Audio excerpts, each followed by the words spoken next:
ఆదేశించినట్టుగా తెలుస్తోంది. రచ్చకెక్కి విమర్శలు చేసుకోవడం సరికాదని చెప్పి వైసీపీ పెద్దలు సూచించినట్టుగా తెలుస్తోంది దువ్వాడ శ్రీనివాస్కు. ఇప్పటికే తనకు పెద్దలు ఫోన్ చేశారంటున్నారు దువ్వాడ. గతంలోనే జగన్ దగ్గర దువ్వాడ ఫ్యామిలీ పంచాయతీ వెళ్ళింది. దువ్వాడను ఎమ్మెల్సీ పదవి నుంచి తప్పించారని ఇప్పుడు దువ్వాడ వాణి డిమాండ్ చేస్తున్నారు. దువ్వాడ ఇష్యూపై బహిరంగంగా స్పందించలేదు వైసీపీ అధిష్టానం. ఇక దువ్వాడపై వేటు వేస్తే పార్టీకి ఇబ్బంది అవుతుందనే భావన కూడా ఉన్నట్టుగా తెలుస్తోంది. పార్టీలోనే అంతర్గత చర్చ కూడా జరుగుతోంది ఈ అంశానికి సంబంధించి. అయితే గతంలో విమర్శలు ఎదుర్కొన్న నేతల మీద చర్యలు తీసుకోకుండా దువ్వాడపై చర్యలు తీసుకుంటే వ్యతిరేకత వస్తుంది అనే ఆలోచనలో కూడా ఇటు వైసీపీ అధిష్టానం ఉన్నట్టుగా తెలుస్తోంది. మరి ముఖ్యంగా విజయసాయిరెడ్డి కావచ్చు, లేకపోతే అంబటి రాంబాబు, అలాగే అవంతి శ్రీనివాస్ పై కూడా చర్యలు తీసుకోకుండా బీసీ అయిన దువ్వాడపై చర్యలు తీసుకున్నారని, రాంగ్ ఇండికేషన్స్ జనంలోకి వెళతాయనే చర్చ పార్టీలో జోరుగా జరిగినట్టుగా తెలుస్తోంది. అందుకే ఈ విషయంలో సైలెంట్గా ఉంది వైసీపీ అధిష్టానం అనే మాట పార్టీలోనే అంతర్గతంగా పెద్ద చర్చకు దారితీస్తుంది. ఈ నేపథ్యంలో దువ్వాడపై యాక్షన్ ఉంటుందా? దువ్వాడపై ఒకవేళ యాక్షన్ ఉంటే ఎటువంటి యాక్షన్ ఉంటుంది? ఇటు దువ్వాడ వాణి డిమాండ్ చేస్తున్నట్టుగా ఎమ్మెల్సీ పదవి అనే అంశాన్ని ఇక్కడ వైసీపీ అధిష్టానం పునరాలోచన చేసే అవకాశం ఉందా? లేకపోతే పార్టీకి సంబంధించి, ఎందుకంటే గతంలో కూడా కొన్ని అంశాలకు సంబంధించి ఇటు బలమైన నిర్ణయం తీసుకోలేదు అనే అంశానికి సంబంధించి చర్చ జరుగుతున్న నేపథ్యంలో ఇప్పుడు దువ్వాడ శ్రీనివాస్ మీద అదే విధంగా ఆలోచించి యాక్షన్ తీసుకునే అవకాశం ఉందా? ఏం జరుగుతోంది? ఏం జరిగే అవకాశం ఉంది? అంతకన్నా ముందు దువ్వాడ శ్రీనివాస్ ఇదే అంశానికి సంబంధించి రియాక్ట్ అయ్యారు. ఒకసారి దువ్వాడ శ్రీనివాస్ ఏమంటున్నారో చూద్దాం. కుటుంబం గురించి పార్టీకి తెలియని విషయాలు ఏమి కాదు సార్. జగన్మోహన్ రెడ్డి గారు 2 ఏళ్ల క్రితం నుంచే సాక్షాత్ ఆయనే 4-5 సిట్టింగుల్లో కూర్చొని నాకు చెప్పారు. ఆమెకి కుటుంబం ఇంట్లో తేల్చుకోవాలి, నాకు చెప్పాల్సింది చెప్పారు, ఆమెకి చెప్పాల్సింది చెప్పారు. మరి ఆమె ఆ ప్రయత్నంలో ఆ లైన్లో వెళ్ళాలి, సార్ చెప్పిన లైన్లో వెళ్ళకుండా డిస్టర్బెన్సీ క్రియేట్ చేసుకుంటుంది, బహిర్గతం చేస్తుంది. సార్ కుటుంబం సమస్య సాల్వ్ అవ్వాలంటే 4 వాల్స్ మధ్య అవ్వాలి. సమస్య అది బహిరంగ పరిచయము అంటే అది పరిష్కారం కాదు.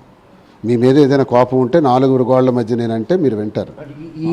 ఇప్పుడున్న సిచ్యువేషన్లో పార్టీ ఏమైనా సూచన చేసిందా? మీ పార్టీ అధిష్టానం మీకు నాకు ఫోన్ చేశారు, పార్టీ పెద్దలు ఫోన్ చేశారు. కుటుంబ వ్యవహారం వాళ్ళు మాత్రం ఏం చేయగలుగుతారు సార్? కుటుంబ వ్యవహారం కదా సార్. ఏమంటారు? సద్మని చేసుకోమంటారా? సెటిల్ చేసుకోసిను మరి మీరు చెప్పినట్టే సెటిల్ చేసుకోమని చెప్తున్నారు. ఇంకో రకం వ్యవహారం అంటే ఈ పార్టీకే ఎంటర్ అయ్యి ఉండేవారు. కుటుంబ వ్యవహారం కాబట్టి ఏం చేయలేకపోతున్నారు. ఇది వేడుకగా ఉంది అధికార పార్టీకి. మా కుటుంబం గురించి పార్టీకి తెలియని విషయాలు ఏమి కాదు సార్. జగన్మోహన్ రెడ్డి గారు 2 ఏళ్ల క్రితం నుంచే సాక్షాత్ అది దువ్వాడ శ్రీనివాస్ చెబుతోంది. 2 ఏళ్ల నుంచే ఇటు వైసీపీ అధిష్టానం దృష్టిలో ఈ విషయం ఉంది.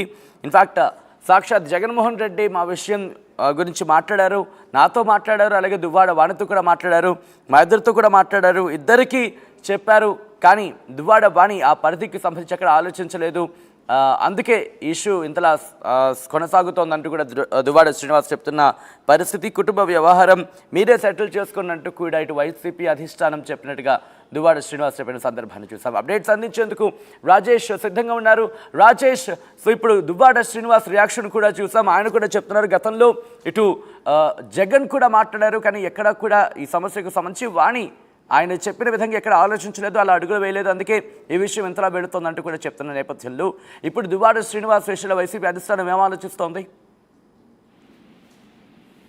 అదే దువ్వాడ శ్రీనివాస్ మీద చర్యలు తీసుకోవాలా వద్దా అన్న దానిపై వైసీపీ అధిష్టానం తర్జన భర్జన పడుతున్నట్టు తెలుస్తుంది. ఎందుకంటే ఒకవైపున ఆయన 2 భార్యల వ్యవహారంతో ఈ గత 3 రోజులుగా రచ్చకెక్కుతుంది. సోషల్ మీడియాతో పాటు మీడియాలో పెద్ద ఎత్తున విమర్శలు రావడం, కొంత హైడ్రామా నడవడం మనం చూస్తున్న నేపథ్యంలో ఇప్పుడు దువ్వాడ శ్రీనివాస్ మీద చర్యలు తీసుకోవాలా వద్దే అనే దానిపైన వైసీపీ అధిష్టానం తర్జన భర్జన పడుతుంది. ఈ నేపథ్యంలో ఆల్రెడీ దువ్వాడ శ్రీనివాస్ కి వైసీపీ నుంచి ఫోన్ కాల్స్ వెళ్ళినట్టు తెలుస్తుంది.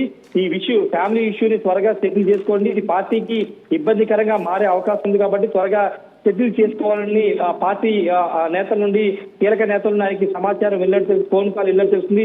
ఫోన్ లో కూడా మాట్లాడారు, త్వరగా సమస్య పరిశీలించుకుంటే బాగుంటుంది, లేకపోతే చర్యలు తీసుకోవాల్సి ఉంటుందని ఇండైరెక్ట్ గా దువ్వాడ శ్రీనివాస్ కి వార్నింగ్ ఇచ్చినట్టుగా తెలుస్తుంది. అయితే దువ్వాడ శ్రీనివాస్ మాత్రం తన భార్య వాణితో ఉండేది లేదు, మాదిరితో ఉంటానని ఆయన చెబుతున్న నేపథ్యంలో ఇప్పుడు ఆమె ఇంకా ఆ వాణి గాని పిల్లలంతా కూడా ఫైట్ చేస్తూ ఉన్నారు. ఖచ్చితంగా దువ్వాడ శ్రీనివాస్ తమ తండ్రిని కూడా వాళ్ళు చెబుతున్న నేపథ్యంలో ఇప్పుడు దువ్వాడ శ్రీనివాస్ ఏం చేస్తారని ఒక ఉత్కంఠ కనపడుతుంది. మరోవైపు ఇప్పుడు దువ్వాడ శ్రీనివాస్ మీద చర్యలు తీసుకుంటే వైసీపీ అధిష్టానం మీద మరోసారి కొన్ని విమర్శలు వచ్చే అవకాశం కనబడుతుంది. ఎందుకంటే గత నెలలో విజయసాయి రెడ్డి వ్యవహారాన్ని మనం చూసాము. ఎండోమెంట్ అసిస్టెంట్ కమిషనర్ శాంతికి సంబంధించిన ఇష్యూలో విజయసాయి రెడ్డి పేరు ఆయన DNA టెస్ట్ చేసుకోవాలంటే స్వయంగా ఆయన భర్త శాంతి భర్త మదన్ మోహన్ రోడ్డు మీదకి వచ్చి ఆందోళన చేయడం, ఢిల్లీ వీళ్ళు ఆందోళన చేయడం చూసాము. ఆ డీజీపీకి ఫిర్యాదు చేయడం చూసాం. ఈ నేపథ్యంలో విజయసాయి రెడ్డి అంతకుముందు అధికారం తర్వాత ఉన్న సమయంలో అంబటి రాంబాబు, అవంతి శ్రీనివాస్ ఇలా చాలా మంది మీద లైంగికంగా సంబంధించినటువంటి ఫోన్ కాల్స్ వీడియోలన్నీ బయటకు వచ్చిన నేపథ్యం చూసి అప్పుడు ఎక్కడా కూడా ఎవరి మీద కూడా చర్యలు తీసుకోలేదు. ఈ నేపథ్యంలో దువ్వాడ శ్రీనివాస్ మీద కనుక ఇలాంటి సమయంలో చర్యలు తీసుకుంటే బీసీ నేత మీద ఉద్దేశపూర్వకంగా బీసీ నేతను టార్గెటింగ్ చేసి ఈ విధంగా చేశారని ఒక విమర్శలు వస్తాయని భావనలో వైసీపీ అధిష్టానం ఉన్నట్టు తెలిసింది. దానిలో భాగంగానే దువ్వాడ శ్రీనివాస్ వ్యవహారంలో ఆచితూచి అడుగులు వేస్తుంది. ఎమ్మెల్సీగా కూడా ఉన్న దువ్వాడ శ్రీనివాస్ 2024 ఎన్నికల్లో టెక్కలి నియోజకవర్గం నుండి వైసీపీ నుండి ఎమ్మెల్యే అభ్యర్థిగా పోటీ చేశారు. ఆయన ఎమ్మెల్యే ఓడిపోయినప్పటికీ ప్రస్తుతం ఎమ్మెల్సీగా కొనసాగుతున్నారు. ఈ నేపథ్యంలో ఈ ఇష్యూ అంతా కూడా పెద్ద పొలిటికల్ గా టర్న్ అవుతున్న నేపథ్యంలో చర్యలు తీసుకోవాలేదనే దానిపైన వైసీపీ అధిష్టానం ఆలోచన చేస్తుంది. కాబట్టి ఇప్పుడు చర్యలు తీసుకుంటే బీసీ నేత కాబట్టి టార్గెట్ చేసి తొలగించారని ఒక విమర్శ వచ్చే అవకాశం ఉంది. కాబట్టి ఆ యాంగిల్లో కూడా వైసీపీ అధిష్టానం ఆలోచిస్తుంది. కాబట్టి ప్రస్తుతానికి అయితే ఇంకా అఫీషియల్ ఎలాంటి చర్యలు తీసుకోలేదు. కానీ ఫోన్ కాల్ మాత్రం చేశారు. ఫోన్ చేసి ఒక స్పీచ్ వార్నింగ్ కూడా ఇచ్చినట్టు తెలుస్తుంది. త్వరగా తెలుసుకోకపోతే చర్యలు ఉంటాయని మాత్రం హెచ్చరించినట్టు తెలుస్తుంది. మరి దువ్వాడ శ్రీనివాస్ దీని మీద ఏ విధంగా రియాక్ట్ అవుతారో అంటే వైసీపీ అధిష్టానం నుంచి ఎవరైనా కీలకమైన నేతలు ఎవరైనా ఇప్పుడు మళ్ళీ వీళ్ళిద్దరిని కూర్చోబెట్టి మాట్లాడే అవకాశం ఉందా, లేకపోతే మీరే తేల్చుకుని అంటున్నారా? ఒకవేళ తేల్చని పక్షంలో అప్పుడు యాక్షన్లోకి వెళ్ళే అవకాశం ఉందా? ఎటువంటి చర్చ జరుగుతుంది పార్టీలో? అంటే ఇష్యూలో పార్టీ ఇన్వాల్వ్ అయ్యే అవకాశం లేదు. లోకల్ గా అక్కడ ఉన్నటువంటి ఉత్తరాంధ్ర నేతలు ఎవరైనా ఈ ఇష్యూ గురించి మాట్లాడే అవకాశం ఉంది. కానీ పార్టీ పూర్తి స్థాయి పార్టీలో ఉన్నటువంటి సీనియర్ నేతలు కానీ ఎవరు కానీ ఇన్వాల్వ్ అయ్యే అవకాశం లేదు. కానీ ఇప్పుడు అందున్న సమాచారం ప్రకారం వాణి గతంలో అంటే దువ్వాడ శ్రీనివాస్ మాజీ భార్య వాణి గతంలో జగన్ కూడా ఫిర్యాదు చేశారని చెప్తున్నారు. ఆమె తాడేపల్లికి కూడా వచ్చి 2-3 రోజులు ఇక్కడే ఉండి జగన్ కి ఫిర్యాదు కూడా చేశారు. ఎమ్మెల్యే సీట్ ఇవ్వద్దని కూడా ఆమె కోరారు. కానీ ఇప్పుడున్న పరిస్థితుల్లో ఇప్పుడు ఆమెను జగన్ కలుస్తారా లేదా అనేది కూడా చూడాల్సిన అవసరం ఉంది. ఒకప్పుడు ఆమెకి న్యాయం జరగలేదు కాబట్టి ఇప్పుడు మరోసారి జగన్ కలిసే అవకాశం ఉంటుందా లేదా అనేది చూడాల్సిన అవసరం అయితే కనబడుతుంది. మరోవైపు పొలిటికల్ గా కొన్ని విమర్శలు వస్తున్నాయి. వాణి వెనక బ్యాక్గ్రౌండ్ వేరే పార్టీ వాళ్ళు ఉండి ఇదంతా నడిపిస్తున్నారు.